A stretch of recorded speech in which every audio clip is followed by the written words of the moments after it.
നമസ്കാരം. കഴിഞ്ഞ ദിവസങ്ങളിലെ ചാഞ്ചാട്ടത്തിനൊടുവിൽ സ്വർണത്തിൻ്റെ നിരക്ക് വീണ്ടും കൂടിയിരിക്കുകയാണ്. ഗ്രാമിന് 240 രൂപ കൂടി 14,460 രൂപയാണ് ആയിരിക്കുന്നത്. അതോടൊപ്പം തന്നെ പവന് 1920 രൂപ കൂടി 1,15,680 രൂപയാണ് ആയിരിക്കുന്നത് സ്വർണത്തിൻ്റെ വില. ഒരു ഇടവേളയ്ക്ക് ശേഷമാണ് ഈ ഒരു ചാഞ്ചാട്ടം സ്വർണത്തിൽ കാണുന്നതും. ഒരു രാവിലെ കൂടുന്നു, വൈകുന്നേരത്ത് വീണ്ടും കുറയുന്നു, പിന്നീട് വീണ്ടും കൂടുന്നു. അങ്ങനെ ഒരു ചാഞ്ചാട്ടത്തിന് ശേഷമാണ് പിന്നീട് ഒരു സ്റ്റഡി ആയിട്ടുള്ള ഒരു വർധനവ് സ്വർണത്തിൻ്റെ കാര്യത്തിൽ ഉണ്ടായത്.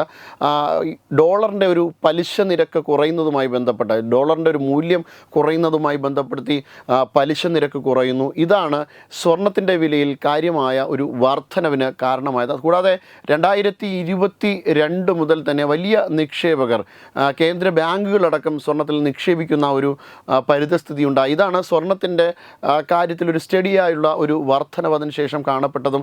ഇടയിൽ സ്വർണത്തിൻ്റെ വില കൂടുന്നുണ്ടായിരുന്നു. കഴിഞ്ഞ കുറച്ചധികം നാളുകളായി ഈ ഒരു പ്രതിഭാസം നമ്മളെല്ലാവരും കണ്ടിട്ടുള്ളതാണ്. സ്വർണ്ണ വിപണിയിൽ ഇത്തരത്തിലുള്ളൊരു പ്രതിഭാസം കണ്ടിട്ടുള്ളതാണ്. ഇനി മലയാളികളുടെ ഒരു കാര്യം എടുത്തു കഴിഞ്ഞാൽ, മലയാളികൾ എങ്ങനെയായാലും സ്വർണത്തിൽ നിക്ഷേപം നടത്തും. സ്വർണ്ണം ഒരു വളരെ കൃത്യമായി നിക്ഷേപം മലയാളികൾ കാലങ്ങളായി നടത്തുന്ന ഒരു മേഖല തന്നെയാണ്. എന്തായാലും ഇപ്പോഴത്തെ അവസ്ഥയും ഇത് തന്നെയാണ്. പക്ഷേ ഇപ്പോൾ സ്വർണത്തിൻ്റെ വില കൂടിയിരിക്കുമ്പോൾ ഇപ്പോൾ എന്താണ് ഒരു അവസ്ഥയെന്ന് ഇനി കണ്ടു തന്നെ അറിയേണ്ടിയിരിക്കുന്നു. കാരണം കൂടിയിരിക്കുമ്പോൾ അങ്ങനെ നിക്ഷേപം നടത്താൻ പറ്റുന്നൊരു അവസ്ഥയല്ല. എങ്കിലും മലയാളികളുടെ ഒരു തനത് സ്വഭാവം അനുസരിച്ച് തന്നെ വീണ്ടും അതിൽ നിക്ഷേപം നടത്തും എന്ന് തന്നെയാണ് നമുക്ക് കണക്ക് കൂട്ടുന്നത്. എന്തായാലും സ്വർണത്തിൻ്റെ വിലയിൽ വലിയ ഒരു ചാഞ്ചാട്ടമുള്ള ഒരു സമയം തന്നെയാണ്. ഇനി ഇത് വീണ്ടും കുറയുമോ എന്ന് അറിയില്ല. വളരെ സ്റ്റഡി ആയിട്ടൊരു ഗ്രോത്താണ് ഇപ്പോൾ കാണിക്കുന്നത്.